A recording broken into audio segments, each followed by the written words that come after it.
السلام عليكم ورحمة الله وبركاته.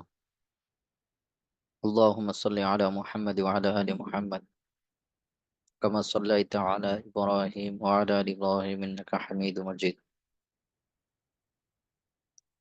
اللهم بارك على محمد وعلى آل محمد كما باركت على إبراهيم وعلى آل إبراهيم إنك حميد مجيد.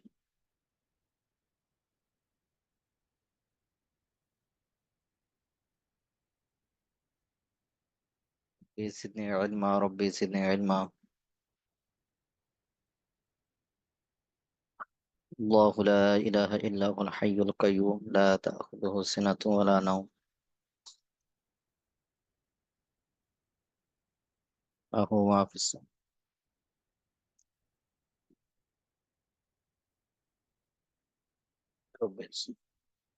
যে আপনারা সকলে ভালো আছেন, আল্লাহ তাআলা সবাইকে কেমন রেখেছেন?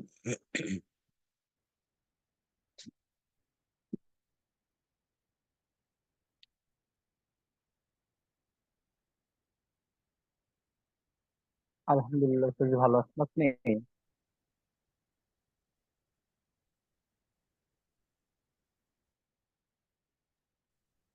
জি আলহামদুলিল্লাহ, আমিও ভালো আছি আলহামদুলিল্লাহ।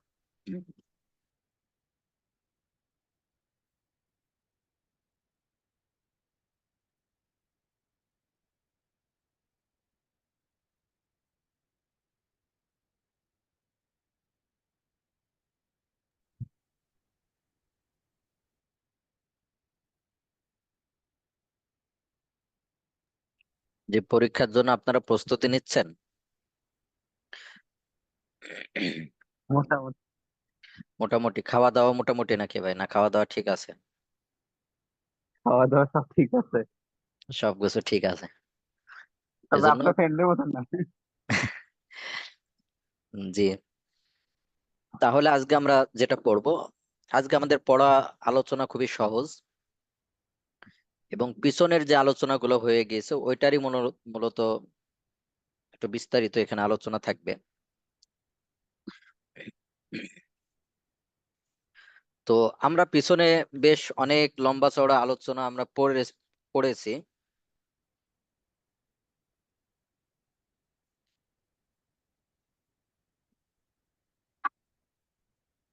তো আমরা যে বিষয়টা পড়েছি সেটা হলো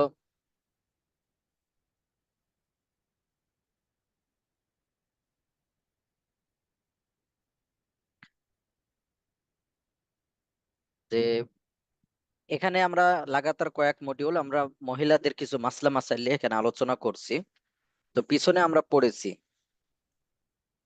যে মহিলাদের যে প্রত্যেক মহিলারা যে প্রত্যেক মাসে যে অসুস্থ হয় এটাকে হাইজ বলে।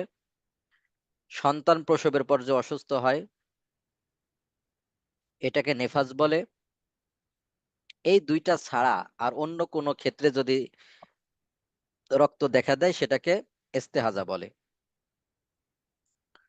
তো হাইজের সর্বনিম্ন সময়সীমা আমরা পড়েছিলাম, সর্বনিম্ন সময়সীমা হলো 3 দিন। 3 দিন, আর সর্বোচ্চ সময়সীমা হলো 10 দিন। তেমনি ভাবে আমরা নিফাসেরও সময়সীমা সম্পর্কে পড়েছিলাম যে নেফাসের সর্বনিম্ন কোনো সময়সীমা নেই, সর্বোচ্চ হলো 40 দিন। এই ছাড়া অন্য ক্ষেত্রে যখনই কোনো রক্ত দেখা যাবে এটা ইস্তেহাজা। আর এক হাইজ থেকে আর এক হাইজের মাঝখানে পবিত্র থাকার সময় হলো 15 দিন। এক হাইজ থেকে আর এক হাইজের মধ্যবর্তী সময় হলো 15 দিন। 15 দিন। এবার আমরা পিছনে বিস্তারিত মাসালা পড়েছিলাম যে কেউ যদি অসুস্থ হয় 3 থেকে 10-এর মাঝখানে, কেউ যদি 3 থেকে 10-এর মাঝখানে অসুস্থ হয় যে কয়দিনই হোক, এটাকে পুরোটাকে হাইজ ধরতে হবে। যেমন উদাহরণস্বরূপ কোনো মহিলা অসুস্থ হয় প্রত্যেক মাসে 5 দিন 5 দিন 5 দিন 5 দিন 5 দিন, হঠাৎ করে কোনো মাসে 7 দিন দেখা দিয়েছে, তাহলে বলেন দেখি হাইজ তার কয়দিন ধরা হবে?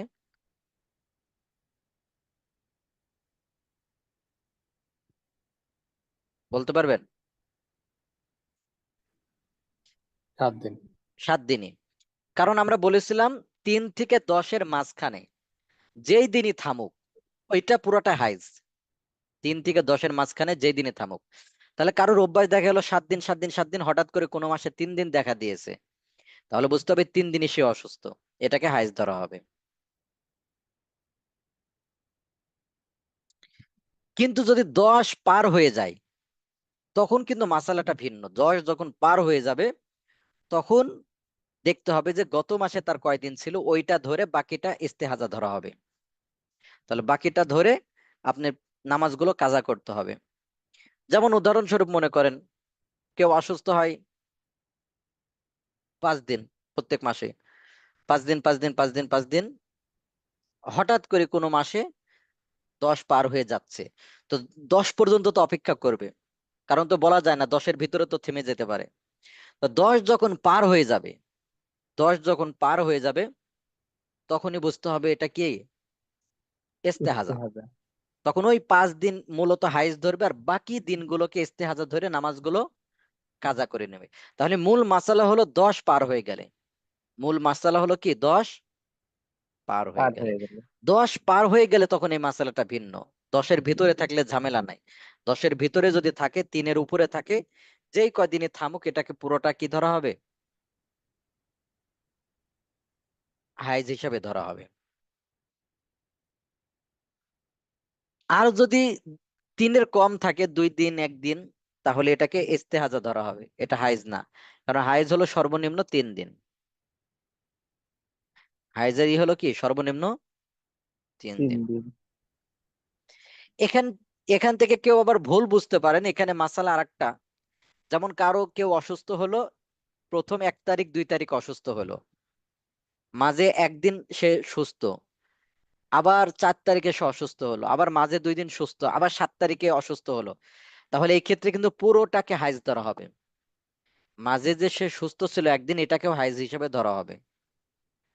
তো এই ক্ষেত্রে মাসালা হলো যে উত্তম হলো যে সে ওই একদিন নামাজ পড়বে,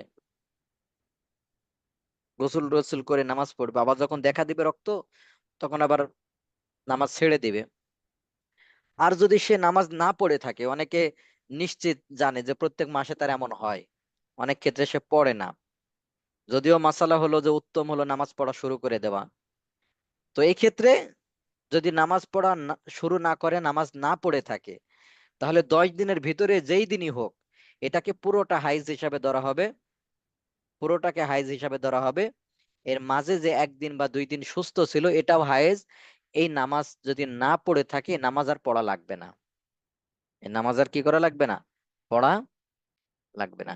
তার মানে এই কেউ যেন এই ভুলটা না বুঝেন যে উস্তাদ মাঝে তো একদিন সুস্থ ছিল, হয়তো তাহলে এই এটা কি নামাজ পড়তেই হবে বিষয়টা এমন না, বা কাজা করতে হবে বিষয়টা এমন না।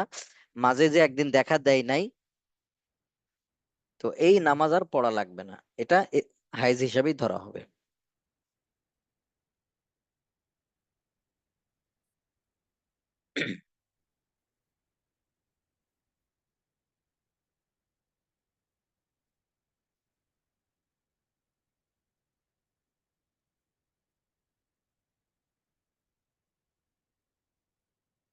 জি। এবার আসবেন নেফাসের রক্ত। নেফাসের ক্ষেত্রে মাসালা, তো নেফাস বলা হয় সন্তান প্রসবের পরে যে রক্তটা দেখা যায় এটাকে নেফাস বলা হয়। তো এই ক্ষেত্রে মাসালাটা কি হবে, এখানে বিস্তারিত আলোচনা করা হয়েছে যে এটা 2টা পদ্ধতি হতে পারে। সন্তান প্রসবের পর 2টা পদ্ধতি হতে পারে। একটা হলো এটা হয়তো প্রথম সন্তানের ক্ষেত্রে হতে পারে, এই রক্তটা দেখা যাচ্ছে এটা হয়তো প্রথম সন্তানের ক্ষেত্রে হতে পারে, অথবা দ্বিতীয় সন্তানের ক্ষেত্রে হতে পারে। এখানে দ্বিতীয় সন্তান দ্বারা হলো 2 বা 2 এর অধিক সন্তানের ক্ষেত্রে। তার মানে এমন না যে যার 5 নম্বর সন্তান তার মাসালা আলাদা, তা না। এই 5 নম্বর যে হয়েছে তারও মাসালার ক্ষেত্রে দ্বিতীয় ধরতে হবে। তার আগে কথার কথা কি একবার দেখা দিয়েছে, তার আগে একবার দেখা দিয়েছে, এটাকে দ্বিতীয় হিসেবে ধরা হবে। তার মানে এখানে দ্বিতীয় মানে 2 এর অধিক, দ্বিতীয় মানে কি 2 এর অধিক। অধিক যেটা হবে সেটাকে আর কি, মানে আগে যার সন্তান হয়েছে এই হিসাবে দ্বিতীয় বলা হয়েছে, আগে যার সন্তান হয়েছে এই হিসাবে কি দ্বিতীয়। দ্বিতীয় বলা হয়েছে।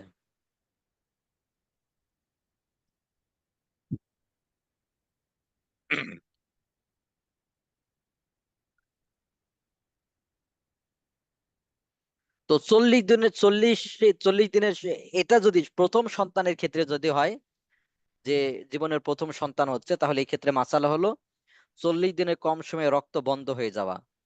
যদি 40 দিনে কম সময়ে রক্ত বন্ধ হয়ে যায়, যে কয়দিনে হোক, 7 দিনের দিন হলে 7 দিন, 8 দিনের দিন হলে 8 দিন, 9 দিনের দিন হলে 9 দিন, 20 দিনের দিন হলে 20 দিন, 30 দিনের দিন হলে 30 দিন, যেই দিনই বন্ধ হবে সেই দিন নামাজ গোসল করে নামাজ পড়া শুরু করে দিবে, এবং স্বামী স্ত্রী মিলামিশাও জায়েজ আছে। তবে যদি আবার এমন হয় যে 20 দিনের দিন সে গোসল করে নামাজ শুরু করেছে, হঠাৎ দেখা গেল 30 দিনের দিন আবার দেখা গেল,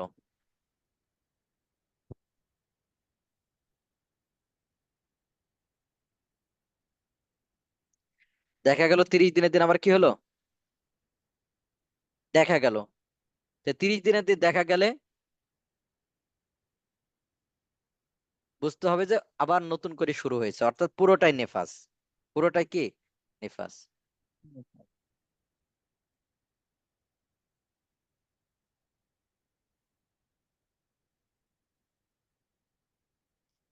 হুম,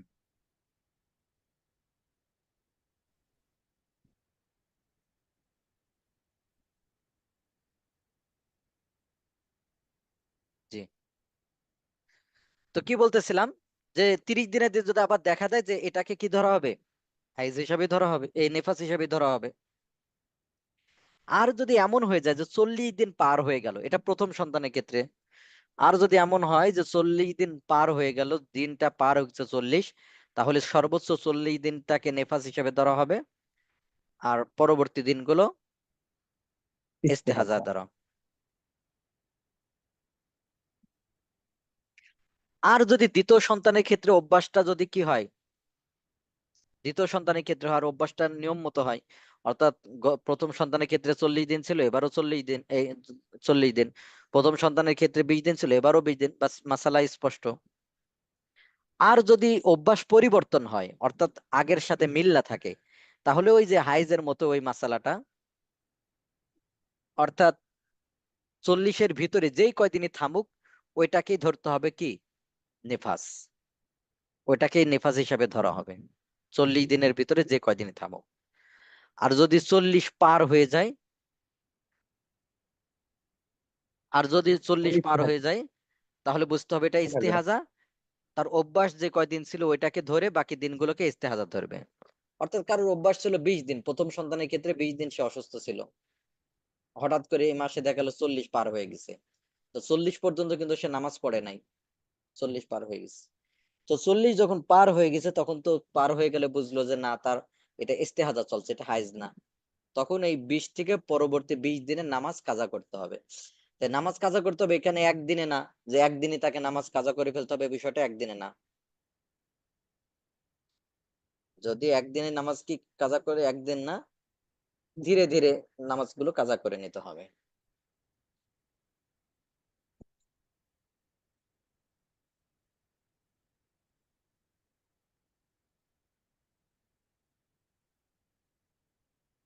তো নেফাস রিলেটেড এখানে আরো কিছু মাসালা,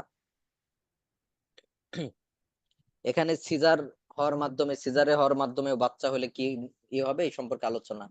তো আমাদের বর্তমান বাংলাদেশে আমাদের একটা সিজার করা এটা একটা ব্যবসায় পরিণত হয়ে গিয়েছে, এবং আমরা বলতে পারি এটা একটা চক্রান্ত বিশ্ব মহলে।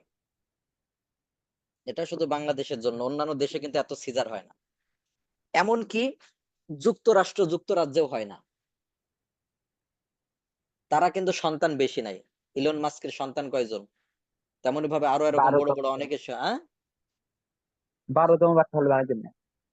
অথচ তারাই আবার কি কি করে, প্রবাদ বাক্য দেয় যে দুইটার বেশি নয়, একটা হলে আরো ভালো হয়, এই যে তো কি যেন আছে না, দুই দুই সন্তানের বেশি না একটু হলে ভালো হয় এমন।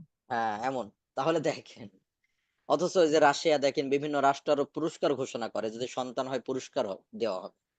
তারা এই যে মুসলমানদের সংখ্যা কম হোক এটা তারা চায়, এটা তারা কি করে চায়। ভাই আমার একটা সন্তান হলে, আপনার একটা সন্তান হলে এটা কি, সে তো মুসলমান হবে স্বাভাবিকভাবে, তো একটা মুসলমানের সংখ্যা বাড়লো না। কিন্তু আমাদের মাইন্ডে জি একটা কি চাপাই নিয়েছি, যে সন্তান বেশি হলে মনে হয় না খেয়ে মারা যাবে। কিছুটা আমরা বলতে পারি যে পাকিস্তানের একটা অঞ্চল আছে তাদের মতো, তারা তাদের সন্তানকে শিক্ষিত বানায় না, লেখাপড়া করায় না। কারণটা কি, তাদের মাইন্ডে হলো যে শিক্ষিত হওয়া এটা হলো ভবিষ্যতে পৃথিবীর জন্য একটা ধমকি, মানে হুমকি স্বরূপ। কেন?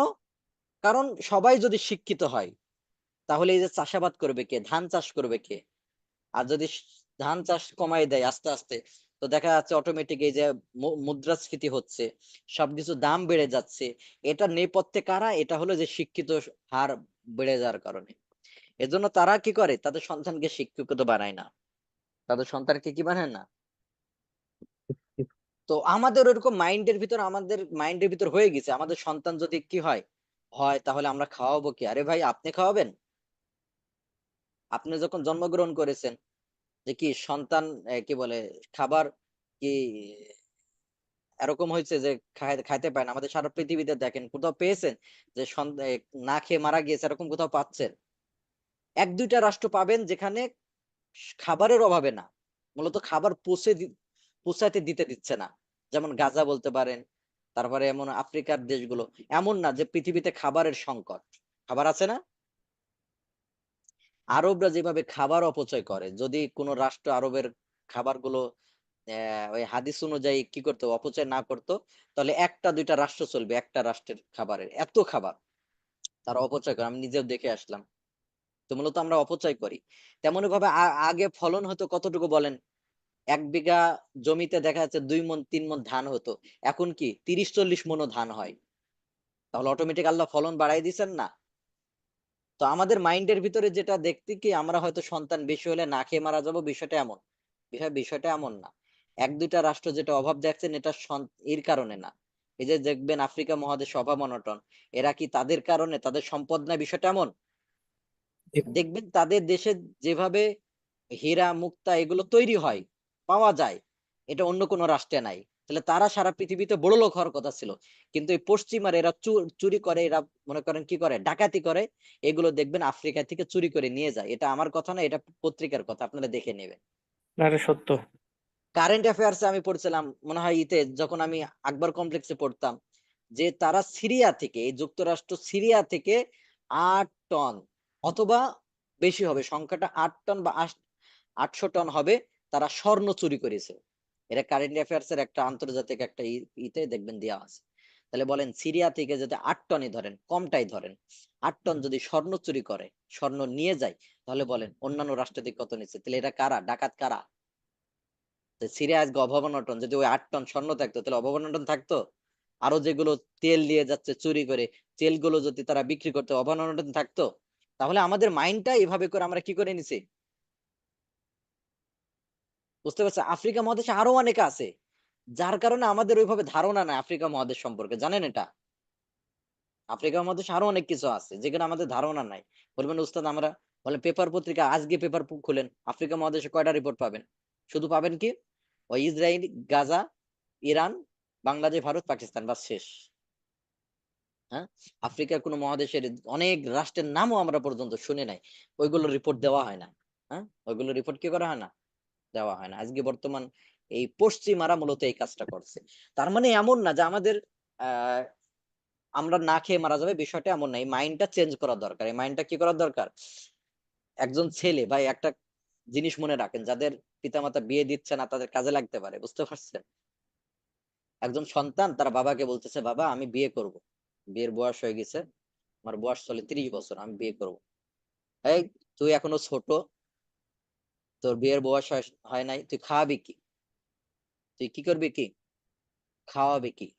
বলেন। আমাদের বাংলাদেশে এমনও আছে, জায়মের অনেক বোন আছেন বা ভাই আছেন, আমাদের সাথে মাঝে মধ্যে যোগাযোগ করেন যে উস্তাদ আমার বয়স ৩৮ বছর চলে, ৪০ বছর চলে, এখনো আমার পিতা মাতা বলে নাকি আমি ছোট, বিয়ে দেয় না। তাহলে বুঝছেন এটা কোন পর্যায়ে পৌঁছেছে? অথচ তার পিতা মাতা কিন্তু এত বছর বয়সে বিয়ে করে নাই, করছে? আপনি আপনার পিতামাতাকে জিজ্ঞেস করেন, দেখবেন বলবে কি 15 বছর বয়সে বিয়ে করছে, অথবা 12 বছর বয়সে বিয়ে করছে, অথবা কি সর্বোচ্চ হয়তো 20-22 বছরে বিয়ে করছে। আপনি বিশ্বাস না হলে হয়তো 1-2 জন ভিন্ন পাইতে পারেন, বেশিরভাগই এই কাজ করছে। ভাই কথাটা সত্য কিনা বলবেন? জি স্যার। 100 জি। কিন্তু আপনার যখন বিয়ে বয়স হয়েছে বলবে কি তুই খাওয়াবে কি? আরে ভাই খাওয়াবে কি, না খেয়ে কি মারা গেছে কেউ দেখছেন কেউ বিয়ে করলে? তো ওর বয়স, ওই ছেলের বয়স হয়ে গেছে 30 বছর, বলছে আব্বা বাবা আমি বিয়ে করবো, আমার বিয়ে দাও। তো তুই খাওয়াবে কি? তুই যে বিয়ে করবি তুই খাওয়াবে কি? তোর কয়েক ভাই বোন, তো ওর এক বোনের বিয়ে হয়ে গেছে। এক বোনের কি হয়ে গেছে, যে বলছে, তারপর বলতেছে বাবা আমি বিয়ে করব, বিয়ে দিয়ে দাও। যে তুই খাওয়াবে কি? বলছে খাওয়াবো কি মানে ওই যে আপু যে খাবারটা বোনের ভাত। খাইতো ওই খাবারটা খাওয়াবো। আপুর তো এখন বিয়ে হয়ে গেছে, ওই খাবারটা আমাদের বেঁচে থাকবে, তাহলে আমি কি করব? ওই খাবারটা কি করব? আপুর খাবারটা খাওয়াবো। তেমন অবস্থা বলেন। তো কি বলতো, মাইন্ডটা আমরা করে নিছি এমন।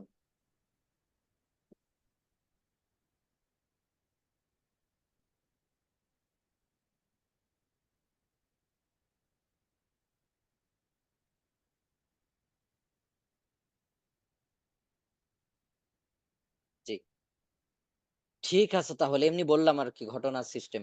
তাহলে বর্তমানে এই যে সিজার করাটা, এটা একটা ব্যবসায় পরিণত। অন্যান্য রাষ্ট্রে সিজার লাগে না, আমাদের রাষ্ট্রে সিজার লাগে।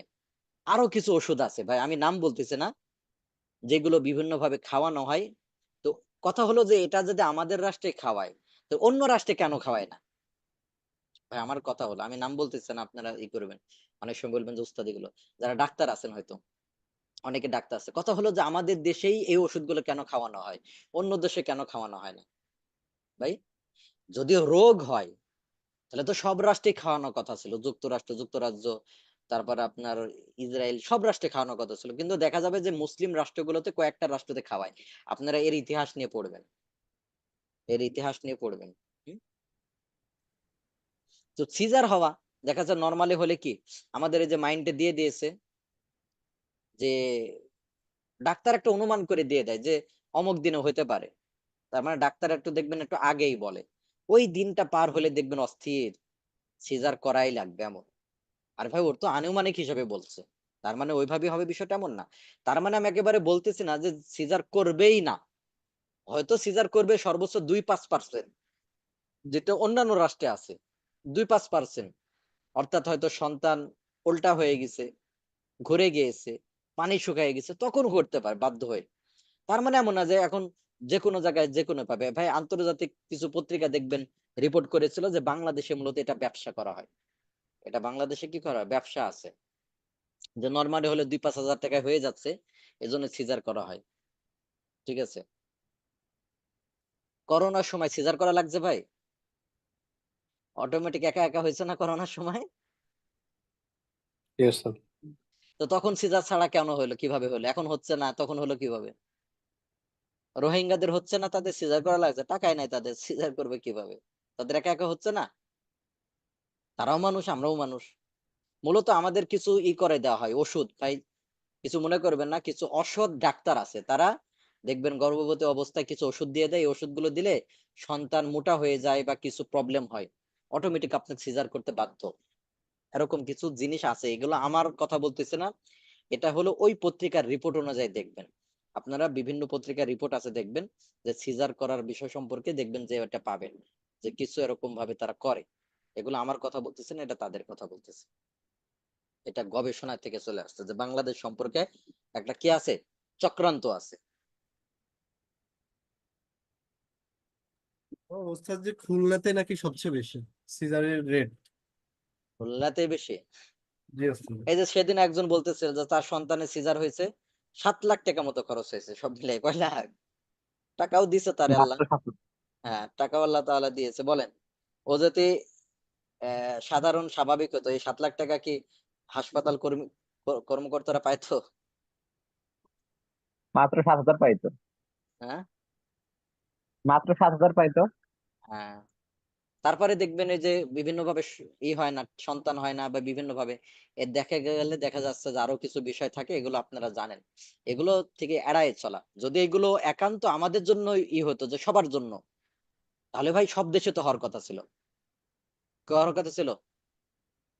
সব দেশে খাওয়ানোর কথা ছিল না ওষুধগুলো।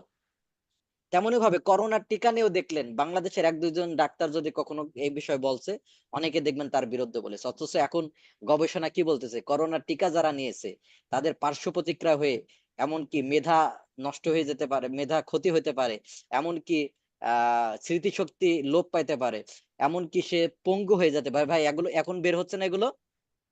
Yes, sir. বিশেষ করে তখন অ্যালার্জির একজন, পরিমাণটা হ্যাঁ, বেশি হয়। অ্যালার্জি হতে পারে, এও হতে পারে, বিভিন্ন ভাবে হতে পারে, এখন হচ্ছেও কিন্তু। এটা কি, এটা হচ্ছেও। কিন্তু ওই সময় দেখলেন 1-2 জন ডাক্তার যখন বলছে, কারণ হাদিসের ভিতর আছে আমরা অগ্রিম কেন কি করব, যদিও জায়েজ আছে, অগ্রিম আমরা কেন ওষুধ খেয়ে রাখবো, যে আমার 5 বছর পর অসুখ হতে পারে, আমি এখন থেকে ওষুধ খেয়ে রাখি। ভাই এটা ঐচ্ছিক, আপনি, বাধ্যতামূলক করার কিছু হ্যাঁ, নাই। বাধ্যতামূলক করা না, আমাদের কিন্তু বাধ্যতা করেছে ওই সময়, বাধ্যতামূলক করা হয়েছে। তাহলে এগুলো কিভাবে আসছে? তার মানে একটা, আমি আপনাকে বলতেছি না, নির্দিষ্ট কিছু বই আছে, এই বইগুলো পড়বেন, এরা বহির্বিশ্ব থেকে একটা আলাদা কি আছে, চক্রান্ত আছে। এখন বর্তমান মুসলমানদের সংখ্যা কি প্রায় 200 কোটির কাছাকাছি বা কম বেশি হবে, আর খ্রিস্টানরা এর থেকে একটু বেশি। সামনে ধারণা করতেছে সামনে 50 সালের ভিতরে হয়তো মুসলমান সংখ্যাগরিষ্ঠ হয়ে যাবে। এজন্য কিভাবে কমানো যায়, এই জন্ম নিয়ন্ত্রণ বিভিন্ন ভাবে, কিভাবে কি খাবারের ভিতরে মিশ্রণ দেওয়া, এ দেওয়া ও দেওয়া, এই টিকাগুলো বিভিন্ন ভাবে যে টিকাগুলো আসে এটা বিদেশ থেকে আসে। আরে ভাই একজন ইসরায়েলি যদি আপনার খাবার দেয়, আপনি খাবারটা খাবেন? কখনোই না। খাবেন না। তাহলে এই টিকাটা দিচ্ছে তারা। আমি মাঝে মধ্যে জিজ্ঞেস করতে বলি, বা আমি নিজেও জিজ্ঞেস করছি, আপনারা যে টিকাটা দিলেন, এই টিকাটা দিলেন এটার ভিতর কি কি আছে, তখন তাই দেখবেন তারা বলতে পারে না। তারা ধারণা করে বলে কি,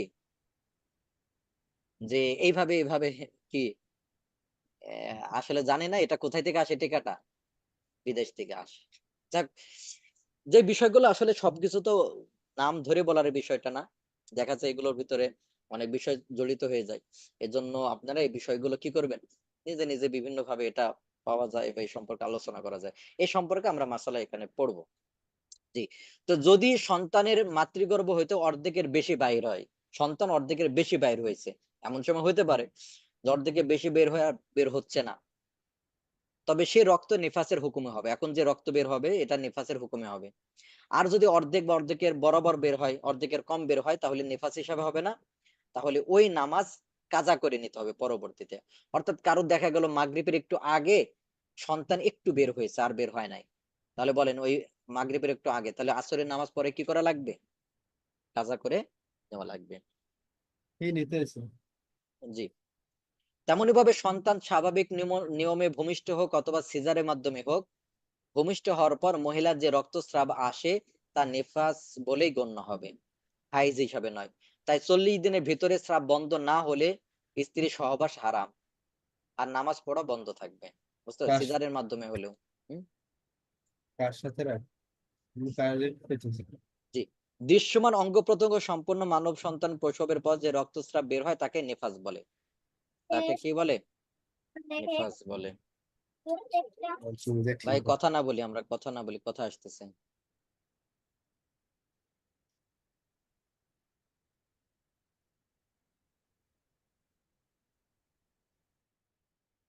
যে শেয়ার ভাই যারা আছেন তার হাত হ্যান্ড রেজ করবেন, দেখা যাচ্ছে অনেক সময় কথাটা বললে আপনি যেন মিট করে দিতে পারেন, এজন্য আর কি আপনাদের একটু কষ্ট করতেছেন।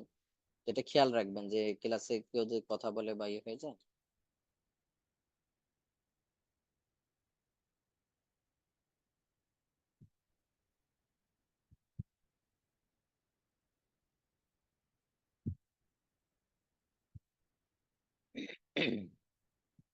জি।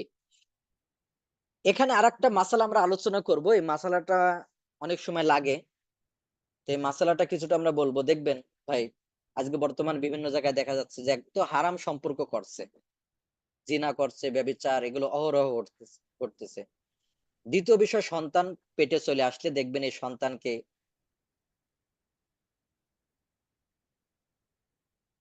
হয়তো ওষুধ খাওয়ার মাধ্যমে নষ্ট করে বা বের করে কবরস্থানে ফেলে দেয়, ডাস্টবিনে ফেলে দেয়, কুকুরকে দিয়ে খাওয়াই দেয়, শিয়ালকে দিয়ে খাওয়াই দেয়, পানির ভিতরে ফেলে দেয়। এটা কত বড় মারাত্মক গুনাহ, একটু খালি চিন্তা করেন। এক তো সে জিনা করেছে, 2 নম্বর বিষয়টা হলো যে সে ওই সন্তানকে কবরস্থানে ফেলে দিচ্ছে, বলেন ওই অবস্থায় দেখবেন মাঝে মধ্যে পাওয়া যায় শীতকালে ছোট বাচ্চা আজকে জন্মগ্রহণ করেছে ওই অবস্থাতে কবরস্থানে ফেলে দিয়ে আসে। তাহলে বলেন কত বড় নিকৃষ্ট হতে পারে, এই কাজটা করতে পারে। পানির ভিতর ফেলে দেয়, গার্মেন্টস এর বিভিন্ন জায়গায় টয়লেটে ফেলে দেয়, হাসপাতালের বিভিন্ন জায়গায় পাওয়া যায় ডাস্টবিনে ফেলে দেয়, হাসপাতালের পিছনে ফেলে দেয়, কুকুরকে দিয়ে খাওয়াই দেয়। একটু চিন্তা করছেন মানুষ হলে এই কাজটা করতে পারে? আজ পর্যন্ত আপনারা দেখাতে পারবেন কোন পশু পাখি, এক দুইটা ছাড়া, এক দুইটা বিচ্ছিন্ন সেটা হতে পারে, কোন পশু পাখি তার নিজের সন্তানকে মেরে ফেলেছে বা অন্য কাউকে দিয়ে খাওয়াই দিয়েছে এরকম পেয়েছেন?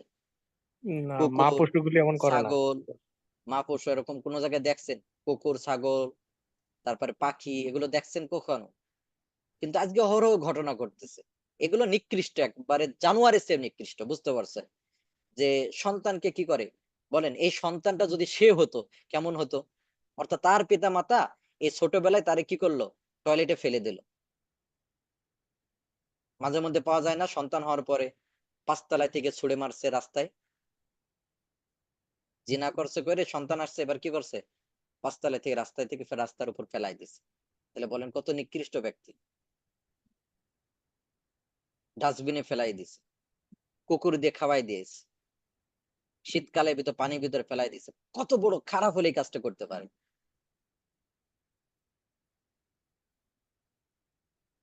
ইসলামী আইন যদি থাকতো তাহলে তার অবস্থা কি হতো? আমাদের ভিতরে দেখবেন আমরা নামধারী অনেকে কি মুসলমান আছি, কিন্তু আসলে আপনারা আকীদা পড়ছেন, আকীদার ভিতরে একটা আছে না, ইসলামী আইনকে যদি ঘৃণা করে তার ঈমান থাকবে? বর্তমানে দেখবেন এক দুইটা রাষ্ট্র ইসলামী আইন চালু করতেছে, আমরা ঘৃণা করি, আরে একজন সন্ত্রাসকে এভাবে মেরে দিল, আরে ভাই সন্ত্রাসের উপর আপনারা তো দরদ আসলো কেন? আসে হলো কারণ কি, সেই তো সন্ত্রাস। একজন খুনির উপরে দরদ আসলো কেন? সেই খুনি, বুঝতে পারছেন? খুনির উপরে কোনো দরদ আছে সে? জি না স্যার। বাংলাদেশে দেখবেন কয়েকদিন পর পরে নিজের মাকে গুলি করে হত্যা করছে, নিজের বোনকে গুলি করে হত্যা করছে। আরে ভাই যে হত্যাকারী তার উপরে কেন আমরা দরদ দেখাবো? তার উপর দরদ দেখানোর কোনো ইয়ে আছে? জি না তারও স্যার। মেরে দাও, তার বেঁচে থাকার অধিকার আছে। আজকে আমরা ওই হত্যাকারীকে মারছি না বলে আজকে হত্যাকাণ্ড আরো বেশি হচ্ছে। তাহলে আমরা মনে করি হয়তো ইসলামিক আইন যদি বাস্তবায়ন করা হয় তাহলে মনে হয় দেশটা একবারে অরাজক সৃষ্টি হয়ে যাবে। বিষয়টা এমন না। আজকে আফগানিস্তান দেখেন, তারপরে আপনার সৌদি আরব কিছু পার্সেন্ট তারা চেষ্টা করতেছে। বলেন তারা পুরো বছরে কয়জন হত্যাকাণ্ড হয় পুরো বছরে? হ্যাঁ, কম। সর্বোচ্চ হয়তো হাতে গোনা 5-10টা পাবেন, হাতে গোনা। আর আমাদের বাংলাদেশে দিনে 10-12টা করে পাওয়া যায় দিনে। তাহলে বলেন বাংলাদেশ তুমি এত করো যে ইসলামিক আইন না মানলে সমস্যা হবে হবে, আজকে পশ্চিমা আইন বাস্তবায়ন করতে চাচ্ছ, তাহলে তো তুমি হত্যাকাণ্ড তুমি থামাইতে পারছো না, তাহলে কেন? ওস্তাদ, ওস্তাদ, ইসলামের কোন ফরজ বিধানকে কেউ যদি কুসংস্কার বলে তার কি ঈমান থাকবে? ইমান থাকবে না ভাই। এই তো থাকবে। মুসলিম মিল্লাত থেকে বের হয়ে যাবে। হ্যাঁ, এটা যদি ইসলামী আইন এটাই থাকতো, ইমানদার। ইসলামী হুকুম থাকতো, তাহলে ওই ব্যক্তির হুকুম হলো কিসের মতো হতো? মুরতাদের মতো, তারে তো কয়দিন সময় দেওয়া হতো? 3 দিন। 3 তাহলে দিন। সে যদি বিয়ে করে থাকে তাহলে তো তার বিয়েও মানে ভেঙে যাবে। আরো অনেক মাসালা আছে ভাই, ওইগুলো হ্যাঁ আইফোতা থেকে দেখে নেবেন। হ্যাঁ, তাহলে দেখেন যদি গর্ভ শুরু হবার 40 দিনের পূর্বেই কারো গর্ভপাত হয়ে যায়, যদি গর্ভ শুরু হওয়ার 40 দিনের ভিতরে কি হয়ে যায়, গর্ভপাত হয়ে যায়, তাহলে এটা পচা রক্ত ধরা হবে, এটাকে নেফাসের রক্ত হিসেবে ধরা হবে না। আর যদি 80 দিনের পরে হয় তাহলে এটাকে নেফাসের রক্ত হিসেবে ধরা হবে, 80 দিনের পরে হলে নেফাসের রক্ত হিসাবে ধরা হবে। আর যদি 40 এবং 80-র মাঝামাঝিতে হয় তাহলে দেখতে হবে যে সন্তানের আকৃতি আসছে কিনা, হাত পা দেখা গেছে কিনা, হাত পা গুলো চেহারা গুলো আসছে কিনা, যদি আসে তাহলে এটা নেফাসের রক্ত হিসেবে ধরা হবে, অন্যথায় এটা পচা রক্ত হিসেবে ধরা হবে। তো হাইজের পর হাইজ হওয়ার মধ্যবর্তী সময় পাকতে হওয়ার সময় 15 দিন, বুঝতে পারছেন? পাকতে হওয়ার সময় কয়দিন? 15 দিন। মানে এক 15 হাইজ দিন। হয়েছে, আর এক হাইজ আসতে হলে মাঝখানে 15 দিন কমপক্ষে পাক থাকতে হবে। এরপরে এখানে কিছু মাসালা এগুলো আমরা পড়েছি আর কি। দুই হাইজের মাঝখানে পবিত্র থাকবে 15 দিন, কিন্তু পবিত্রতার সর্বোচ্চ সময়সীমা নাই ভাই। পবিত্রতার কি নাই? সর্বোচ্চ মানে সময়সীমা নাই।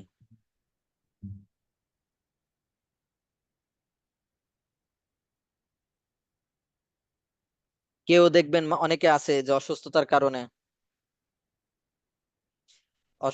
কারণে দেখা যাচ্ছে 5 মাস 10 মাসও তার হাইজ হয় না। এটা হতে পারে। তাহলে পবিত্রতার কিন্তু সর্বোচ্চ সময়সীমা নাই। হ্যাঁ,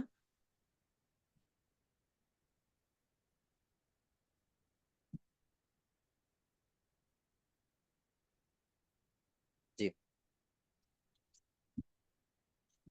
এখানে কিছু এই মাসালা বিষয় এখানে আলোচনা করা হয়েছে। এটা অলরেডি আমরা পড়ে আসছি। বিভিন্ন ব্লিডিং থেমে থেমে যদি হয় এটা আমরা অলরেডি পড়ে আসছি। জি। মাঝে মধ্যে কিছু সাংবাদিক আছে দেখবেন, সাংবাদিক নিজেরাও দেখবেন, অনেক সাংবাদিক আছে তারাও মুরতাদ হয়ে গেছে, আবার অনেকরে মুরতাদ বানায়। কিভাবে? যখন দেখবেন আফগানিস্তান সহ আরো কিছু রাষ্ট্রে যখন আইন পাশ করবে, বুঝতে পারছেন, এরা উঠে পড়ে লাগে কি হয়ে গেছে, নারী স্বাধীনতারে খর্ব করতেছে, এই করতেছে। আরে ভাই, তুমি কয়টা দেখছো? আজকে আমি বলতেছি না, নিজের থেকে দেখো, পত্রিকাগুলো দেখো, কি করবা? সেদিনও পত্রিকাতে মানে রিপোর্ট পেশ করছে যে সারা পৃথিবীতে যে মহিলা পুলিশ আছে, এরা 70 থেকে 80% তারা অফিসারের দ্বারা ধর্ষিতা। মাঝে মধ্যে দেখবেন আমাদের বাংলাদেশও প্রকাশ পায় যে বড় অফিসার তার অধীনস্থ মহিলাদের সাথে, অফিসারের সাথে কি করে। ভাই, এটা আমার কথা বলতেছে না, আমি পত্রিকার কথা বলতেছি। কিসের কথা বলতেছি? প্রমোশনের জন্য। যে প্রমোশনের জন্য। তেমন শুধু এই সেক্টরে না, এরকম প্রতি সেক্টরে আছে। এজন্য ইসলাম এমনি এমনি বলে নাই। বলেন, একজন মহিলা সারা বছর বেতন দিল, 1 লাখ টাকা করে বেতন দিল, তার ইজ্জত নাই, তার সে ধর্ষিতা হয়, বুঝতে পারছেন, অফিসারের দ্বারা। বলেন, এটা লাভ আছে কোনো? এটা কি লাভ আছে তার? লাভ নাই। এজন্য এই পশ্চিমারা মূলত এই যে লুটে পুটে খাইতে পারবে না, মহিলাদের সাথে খারাপ কাজ করতে পারছে না, মূলত এই দিকে লক্ষ্য করে তারা এই সম অধিকার ইত্যাদি ইত্যাদি ইত্যাদি এগুলোর নাম করে তারা কি করে, এই মাঠে নামাই ফেলে। বুঝতে পারছেন? অথচ সম অধিকারে মহিলাদের লস বেশি, সম অধিকারে পুরুষের লাভ। এটা জানেন তো নাকি? একদিন যদি কোনোদিন সময় থাকে আলোচনা করবেন ইনশাল্লাহ। পুরুষের লাভ, সম অধিকার আসে কি কাদের লাভ হয়েছে? পুরুষদের লাভ হয়েছে, মহিলাদের লাভ হয় না, মহিলাদের আরো ক্ষতি হয়েছে। দুই জায়গায় বুঝতে কাজ পারছেন? করতে। হ্যাঁ, দুই জায়গাতে কাজ করা লাগে। হ্যাঁ, সেদিন একজন আসছে, বুঝতে পারছেন, সেদিন আসে বলতেছে, উস্তাদ, মানে আমাদের আইএমের স্টুডেন্ট স্টুডেন্ট আর কি, যখন তো বুঝছিল না, আমাকে বলছে, উস্তাদ কি হয়েছে? তো কি হয়েছে? তো আমার স্ত্রী কথা শোনে না, এই শোনে না, আমি বাসায় আসি দেখি সব এলোমেলো, এরকম করে ও করে। আমি বলছি একটু ডিটেলস বলে, আপনি তো বলতেছেন আপনার আহলিয়ার কাছ থেকে তো আমি শুনে নাই, তো একটা ডিটেলস বলেন দেখি। তখন ডিটেলস বললো যে উস্তাদ আমিও চাকরি করি, আমার আহলিয়াও চাকরি করে। তো দুইজনে আসলাম 4টার সময়, তো আমি একটু বাজার টাজারে গেলাম, আসি দেখি যে স্ত্রী শুয়েছে, রান্না টান্না করে নাই, ঝাড়ু দেয় নাই, কাপড় কাচে নাই, এ কাচে নাই। আমি তো ভাই, এ তো মানুষ, সে মানুষ না? আপনিও চাকরি করছেন হুবহু, 8টার সময় যাচ্ছেন, 4টায় আসতেছেন, সেও যাচ্ছে, এরপরে বাসায় এসে সে আবার কাপড় কাচে, থালা বাসন ধয়, আবার কি করে, সন্তান পালে, সবকিছু করে, সে করতেছে। আর আপনি এসে অভিযোগ দিচ্ছেন, তা আপনি তো কিছু করতে পারতেন, এখানে তার ইয়ে আছে না? তো এই জায়গায় কাজ তার কয় জায়গায় করা লাগছে? মহিলাদের 2 জায়গায় সমধিকার না ভাই? সেজন্য কাজ কয় জায়গায় করার পরে আমি বুঝাইছি, পরে ঠিক হয়ে গেছে আলহামদুলিল্লাহ। এখন 2 জায়গায় কাজ করা লাগে। আরো অনেক কথা আছে যেগুলো এখন বলা সম্ভব না। 2 জায়গায় কাজ করা লাগে, মাঝামাঝি কি করা লাগে, এই যে দেখবেন নারীবাদী কিছু আছে, এরা আবার বেশি খারাপ। নারীবাদী, হ্যাঁ, নারীবাদীরা বেশি খারাপ। দেখবেন অফিসে যদি চা টানে, বসের খেদমত করে, পা টিপে দেয়, তেমনি ভাবে বিমানবালা যারা আছে মনে করেন, তারা কি করে, বমি পর্যন্ত করে রেখে দিলে সাফ করে না? কেউ যদি বিমানের ভিতর বমি করে সাফ করবে না? কেউ যদি পায়খানা করে দেয় সাফ করবে কে না? তো এরা ঠিকই এইগুলো করবে, আর একজনের ক্ষেত্রে ঠিকই করবে, কিন্তু যখনই আসি বাসায় আসে, স্বামী বলবে যে কি করে দাও, আমার 1 কাপ চা বানাই দাও, দেখি বলবে, হ্যাঁ তুমি আমারে চাকর পাইছো? স্বামীর খেদমতের ক্ষেত্রে কি হয়, বুঝতে পারছেন, ইত্যাদি। যাক, এগুলো আর বলছে না, সময় কম। এই বিষয়গুলো ওরা যারা আছে তারা এগুলোই করে। এখনো বর্তমানে কিন্তু এগুলো কি করাই দিচ্ছে, এক দুইটা বিষয় কিন্তু বাস্তবায়ন করার জন্য চেষ্টা করতেছে। এই পশ্চিমাদের এজেন্ডা যারা আছে তারা কিন্তু এটা বাস্তবায়ন করার চেষ্টা করতেছে। আপনারা এগুলো বাস্তবায়ন করতেই করবেন না। আপনারা সর্বোচ্চ সর্বস্তর থেকে, এখানে হয়তো অনেকে আছেন বড় অফিসার, উচ্চ পর্যায়ে আছেন, সর্বস্তর থেকে সর্বোচ্চ চেষ্টা করে যাবেন তারা যেন এটা বাস্তবায়ন করতে না পারে। বুঝতে পারছেন? তারা যেন তো এটা কি যাতে করে। হ্যাঁ, আমরা নিজেরাই তো চাই না ইসলাম আসুক এই হ্যাঁ, দেশে। সরক। আপনি যখন আন্দোলন করলেন, যখন এই যে শহীদ হলো, তখন শহীদ শহীদ করেন করেন, শহীদ ইসলামিক বিধান না? আবার জীবন দিতে গেলে এই শহীদ হচ্ছে জীবন, এখানে শহীদ, সব ক্ষেত্রে শহীদের কথা বলেন, ইসলামের কথা বলেন। বুঝতে পারছেন? যখনই এবার দেশ স্বাধীন হয়ে গেছে, এখন আর নাই। এখন কি করো, এই পশ্চিমাদের আইন বাস্তবায়ন করো না, এটা কখনো হবে না। শহীদদের রক্তের সাথে বেমানি হবে, শহীদদের রক্তের সাথে কি করা হবে, বেইমানি করা হবে, বেইমানি করা হবে না। এজন্য আমরা শহীদদের রক্ত বৃথা দিতে দেব না। এজন্য আমরা সর্বোচ্চ চেষ্টা করব, সর্বোচ্চ স্তর থেকে, যাতে করে এটা বাস্তবায়ন করতে না পারে। এক দুজন কিন্তু তারা উঠে পড়ে লাগছে, তারা এই পশ্চিম আইন বাস্তবায়ন করার জন্য, এটা হতে আমরা দেব না ইনশাআল্লাহ। ঠিক আছে ভাই?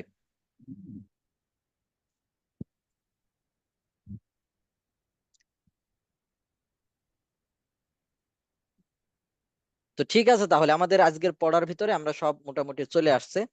তো এই পর্যন্ত, কারো যদি প্রশ্ন থাকে তাহলে আমরা এখন প্রশ্ন করতে পারি।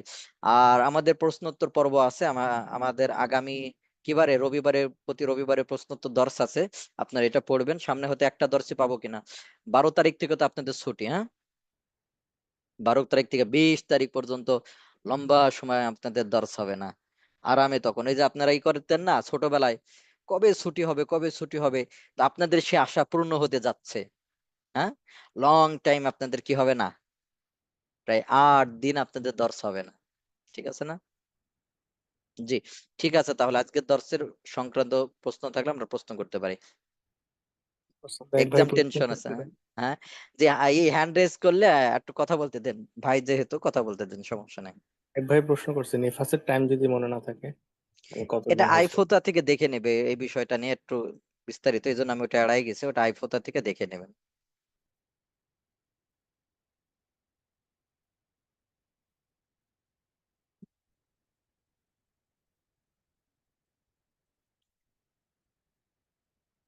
হ্যাঁ, ইস্তেহাজার অবশ্যই সহবাস করা জায়েজ।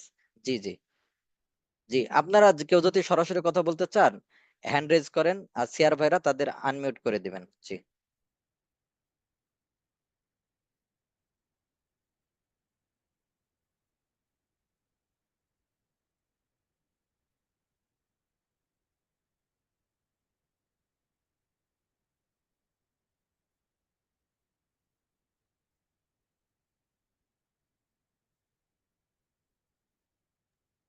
স্যার কেউ নাই। কেউ নাই? কোনো প্রশ্নই নাই নাকি তাহলে? জি, যদি প্রশ্ন না থাকে তাহলে মূল বিষয়টা হলো, আমাদের এখানে যে আলোচনাগুলো করছি এগুলোর উপর চেষ্টা করবেন। জি, এক দুইজন থাকলেও বলেন। অফ টপিক উস্তাদ মিজানু। না। আসসালামু আলাইকুম ওস্তাদ। ওয়ালাইকুম সালাম রহমতুল্লাহ। ওস্তাদ, আমি একটা অন্য প্রশ্ন করতে যাচ্ছি, মানে স্মৃতিশক্তি বৃদ্ধির কোনো আমল আছে নাকি, এটা যদি একটু বলতেন। আজকের টপিক আর কি এটা তো না। স্মৃতিশক্তি বৃদ্ধির উপায় বলতে এটা আল্লাহ তাআলার কাছে দোয়া করা, এমন আর কি। বুঝতে পারছেন? আর এমনি ডাক্তারি যে পরামর্শগুলো আছে, ডাক্তারি পরামর্শগুলো মেনে চলা। ভালো ভালো ভালো ভালো কি খাওয়া, রব্বি জিদনি ইলমা এটা পড়তে। আহ, আহ, রব্বি জিদনি ইলমা এটা পড়া, এরকম আর কিছু আছে।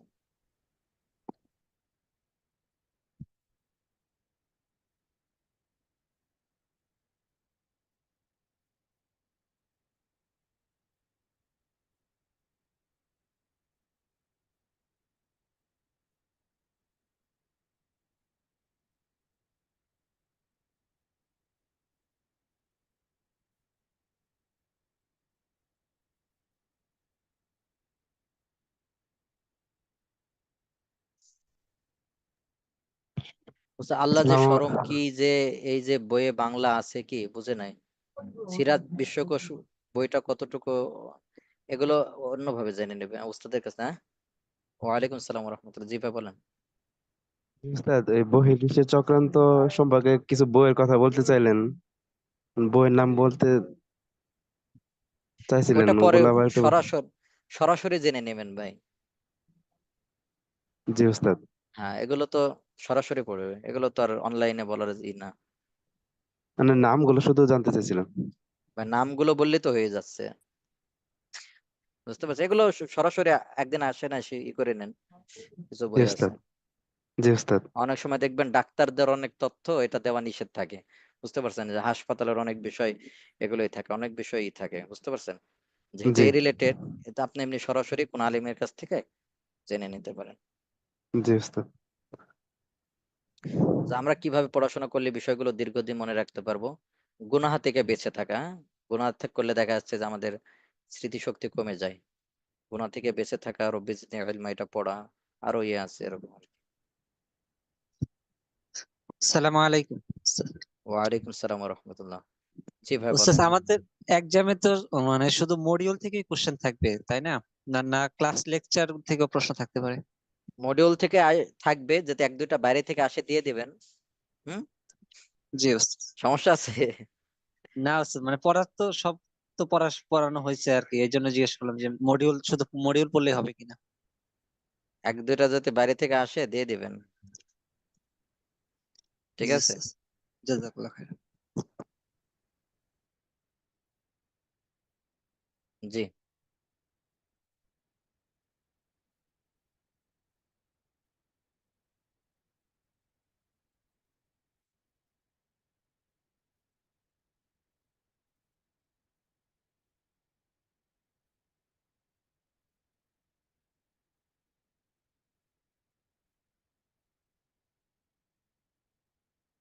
ঠিক আছে তাহলে। ওরকম মনে হয় প্রশ্ন নাই আপনাদের। এ পর্যন্তই। আল্লাহ আল্লাহ তাআলা সবাইকে কবুল করেন, সকলে পরিবারকে আল্লাহ তাআলা কবুল করেন, দিনের উপর অবিচল থাকা তৌফিক আল্লাহ তাআলা দান করেন। তো সকলের জন্য দোয়া চাই, দোয়া করি, সবাইকে আল্লাহ তাআলা দিনের উপর অবিচল থাকা তৌফিক দান করেন, দিনের পরিপূর্ণ বিধিবিধান মেনে চলার তৌফিক তৌফিক আল্লাহ তাআলা যেন দান করেন। জি, সুবহানাল্লাহ ওয়া বিহামদিহি।